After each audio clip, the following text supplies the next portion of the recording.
Hey everyone, I'm sorry I didn't upload anything this Tuesday opening a new pack because I had a few interviews to go to and a few things I had to do.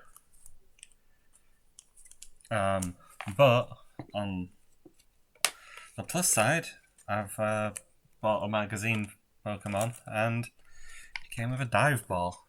It came with a dive ball and two Paldea Evolved packs. While I was away, I also got a few. I bought a set of Pokemon cards from France and two from Italy, I think actually. So I'll be opening them, and I'll probably be trying to dub them into the language, but for reasons of ease, it will be recorded in English first. So keep an eye out for those. Let's have a look at this dive ball. Says it's a rubber dive ball. I feel like I've almost broke it anyway. It feels scrunched up. Come on.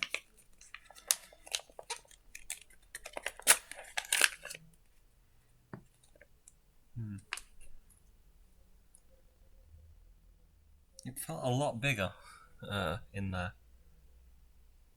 So it's a dive ball. So this is for water Pokemon. Was it introduced in Ruby and Sapphire for the underwater encounters? I think it was. I think it first introduced in Gen 3, can be used to catch a wild Pokemon, more likely to succeed in water encounters, originally specifically underwater encounters. First developed in Moss Deep City. So I do remember playing Ruby, because, well, obviously Team Groudon forever. I don't remember them being that vital to my run though.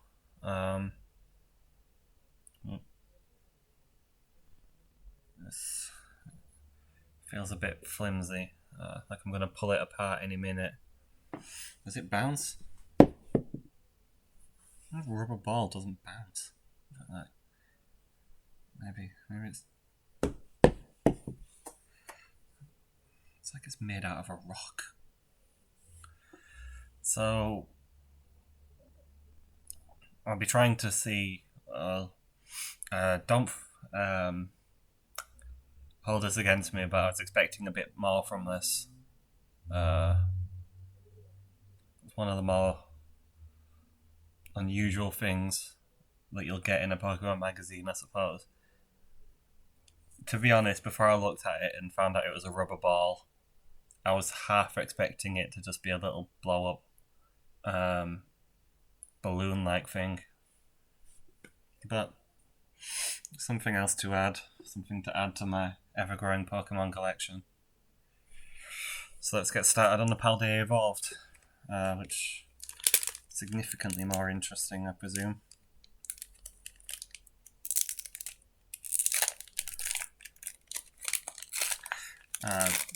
Just to put it out there, I'm sure you know by now, not actually played the Paldea games yet. Even now, every time I keep thinking, okay, now I'll get started, forget or something comes up. So I'll start here because I already saw what it was. It's a super rod.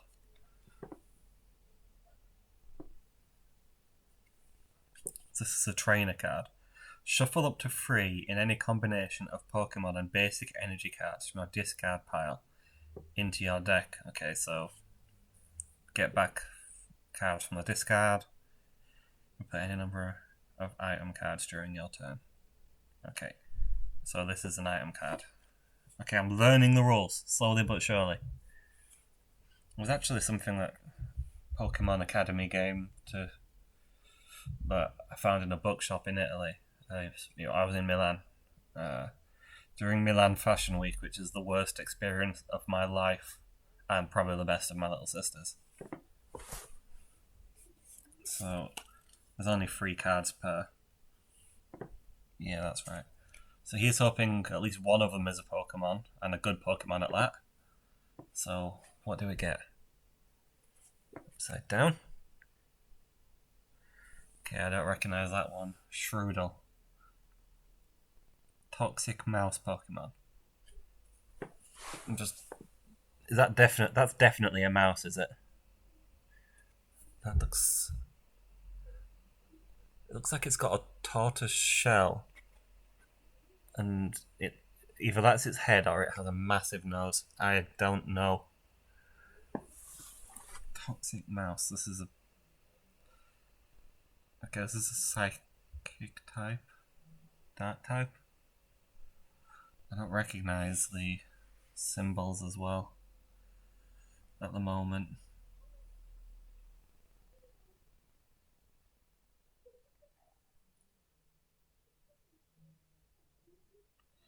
This Paldea evolved 144. Toxic mouse Pokemon. That is its mouth. Okay, yeah. So it has massive eyes either side, and that thing that juts out is its mouth.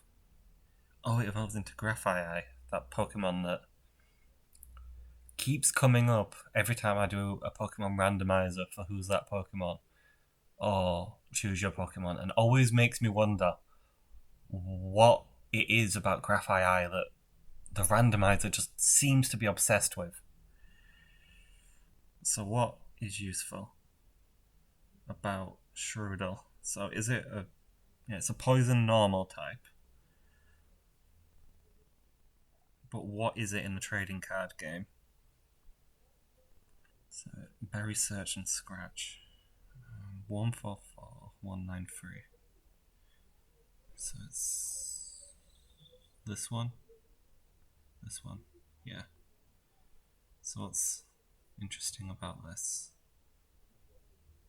So it's Pokedex entry. Though usually a mellow Pokemon, it will sink its sharp, poison-soaked front teeth. Okay, yeah, I think it's that multicolored thing at the end. Into any that anger it, causing paralysis in the object of its ire. So yeah, it's a dark type. That does explain the weakness to fighting. For a minute there I was thinking Psychic was weak to fighting in the trading card, contrary to all logic.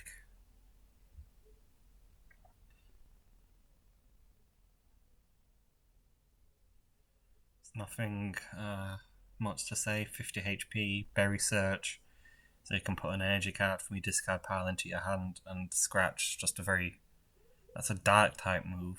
It's normal as far as I'm concerned. It does 10, so not all that powerful. So let's see what comes next. And will I recognise this one? Oh, it's a love disc. I don't even need to see the name. So 70 HP, called the Rendezvous Pokemon. I mean, Heartfish, is any of those too difficult? Apparently so. Matching and Water Pulse. So matching, search your deck for up to 2 supporter cards, reveal them and put them into your hand, then shuffle your deck. Okay, so searching effect, cool. Very much reliant on playing Yu-Gi-Oh! As a child to understand this now. Should have got into the trading card game a lot earlier.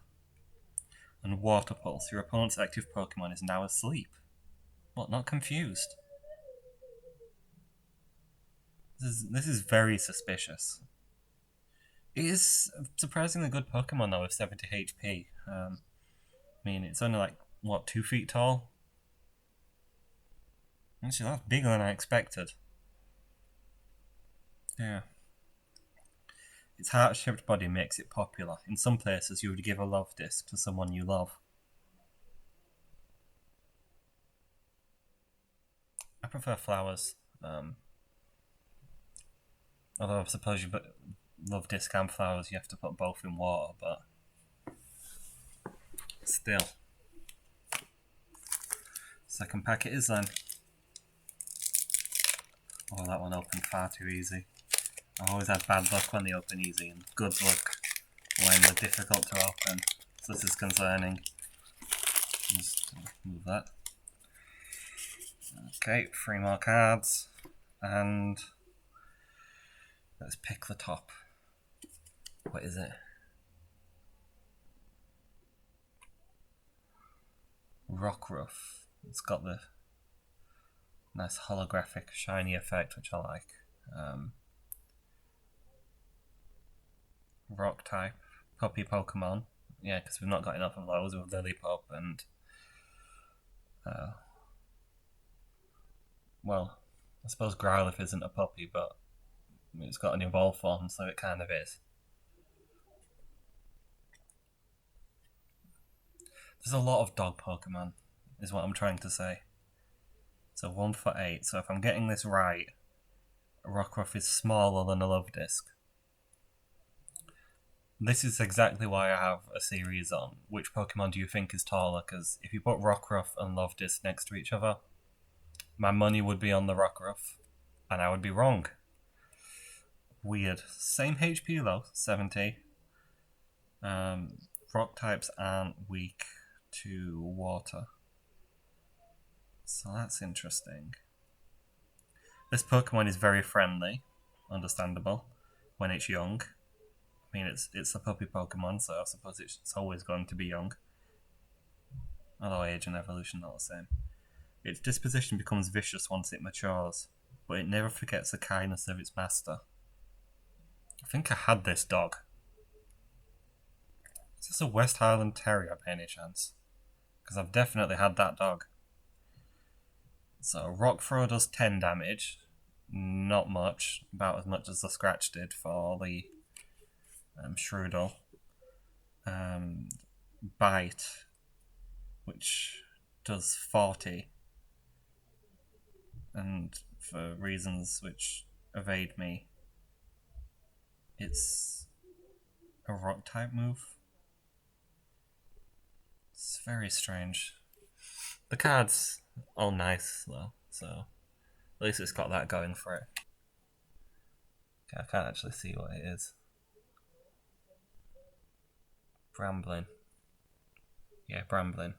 So it has 1 attack, Blot, heal 10 damage from this Pokemon. Okay, so it's got 1 attack, which isn't an attack, it heals. And it heals 10, which admittedly is 1 in 50. 1 in 5, I mean, sorry. 10 out of 50. The soul, unable to move on to the afterlife, was blown around by the wind until it got tangled up with dried grass and became a Pokemon. I'm seeing the future here, aren't I? Oh no. So there's Brambling. It's one of those Pokemon that I think is very Marmite-like. There'll be people who want to throw it off a cliff forever, and then there are people who are going to adore it. I feel like it will be one of those Pokemon. Okay, and final card is Fuecoco. Okay, I'm getting better at recognizing the newer ones. So HP of 90, so that's the strongest one so far, yeah. Rockruff and Love Disc join on 70. So 90 HP Fire type. Fire Croc Pokemon, very imaginative. Starter type, very good. So it's got an attack of Flare, which does 30 damage, and Spacing Out, which, well, I can do that one. Flip a coin. If heads, heal 30 damage from this Pokemon. Okay, that's 1/3 of its HP, so that's good. And admittedly, it's based on a coin flip. Again, 1'4", smaller than a Love Disc. Unless it means 2 inches. No, it can't be. It can't be that small, surely. Very small Pokemon. I mean, it's bigger than Pikachu. Weird. It lies on warm rocks and uses the heat absorbed by its square-shaped scales to create fire energy. Is this my tortoise? Titan, you do that. You lay on rocks and absorb the heat. Can you create fire energy? Obviously not. I mean, if she could breathe fire when it got to lunchtime and she wanted more food, she would incinerate me without a shadow of a doubt. Yesterday I caught her trying to drag the bag of salad that I'd brought to feed her with into her vivarium. She was literally grabbing it with her mouth and trying to drag it into her. Which is very resourceful and a little bit scary. But you gotta love your tortoise. That's Confucius, I think. That's conventional wisdom and not something I've made up, clearly. So, all told, I'd say this was a pretty good haul considering I just got it as part of a magazine free pack. 6 cards, all but one, a Pokemon, the Rockruff, obviously, probably the rarest of them all, but I mean, Fuecoco is a starter, and starters are always loved, they're always enjoyed. And of course, Dive Ball. So out of the Pokemon I caught, only really Love-Disc would be affected by it because it is the water type. Am I really that childish? Yes, I am. I caught Love-Disc. So I've been Japanimation. That's been 6 more cards. Hopefully next week I don't have anything planned. Nothing should get in the way of me continuing to open up my Obsidian Flames box cards. And I'll see you next Tuesday when hopefully I'll be opening the new pack. See you then.